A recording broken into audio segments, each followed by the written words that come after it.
Well, you waited for it. It has finally come, and we know you absolutely love it. The 2010 Top 10, according to A Sports. Marek, Sutherland, Brent, Lale. I am Norman James, and yeah, we have drawn up our list, checked it twice, and I think it's pretty nice. The Top 10 of 2010, according to us, is in the books, and it is online right now at atv.ca and A Sports Extra. Coming in at number 10 on the Top 10, City Life. We're talking about London City.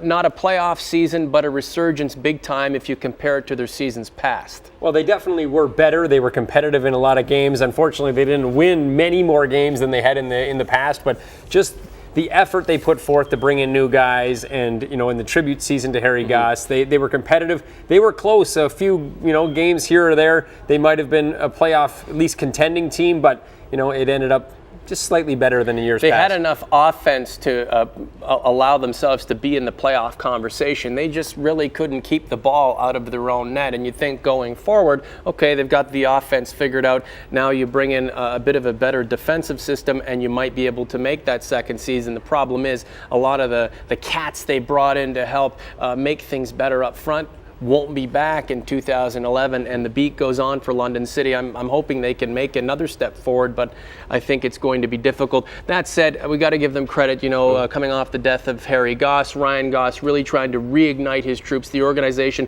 and the community, and I think that's why he's the top 10 story for 2010. They were able to do that. It was very exciting, and to be completely honest, any season going forward is a tribute season to Harry Goss for what he was to that franchise. The London Nationals collapse, the number 9 top story of 2010. And this isn't to harp on the London Nationals. However, I really thought that last spring the Nationals were going to win a Sutherland Cup. They have to get through the local league, and then they have to beat some of the regional teams to hoist that Ontario Junior B Championship. They didn't do that, losing in the second round. For me, a huge disappointment and the number 9 story in the countdown. Well, they had all the pieces in place, definitely, and all the veteran players. They had as many 20 and 21-year-olds as you could get on a team filled with star players who have gone on to play at UWO and other places now, and they just couldn't get it done. St. Thomas, I think, shocked a lot of people when they beat them in that series. Are we taking anything away from the fact St. Thomas really did come together in the playoffs, or do you think, hey, you know what,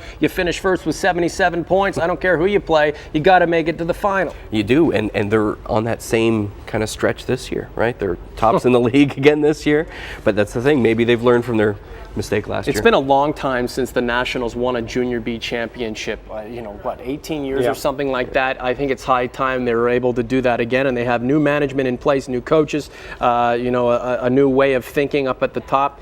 Will it all change and result in a championship? We'll see, and maybe they are our number 1 story as champions for 2011, but for now, the Nationals collapse, the number 9 story.